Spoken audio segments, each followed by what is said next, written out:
Gusto mo rin gawin ng ganito ang klase ng effect? Tara sa CapCut. Take a video of your background and you appearing on the screen. Import this in CapCut. Stretch natin ng timeline to see the number of frames. Move the playhead around 10 frames. Select the clip and tap split. Move tayo sa part na gusto mong mag-appear ka sa screen. Tap split and select the first part of the clip and delete. Select the clip and go to phrase.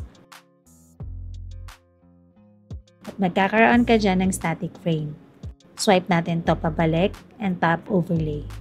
Drag natin yan sa unahan around 5 frames. Then, tap split and delete the end part. Select the clip and look for remove BJ. Select custom remove and select brush. Brush natin ang subject. If naka-pro ka, just choose auto remove and select the clip by tapping anywhere sa timeline. And select ulit natin ang clip.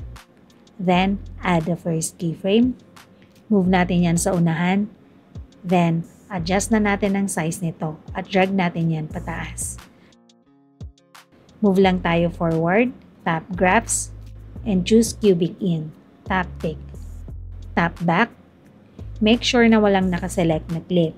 Tap effects and look for shake. Adjust the speed and intensity.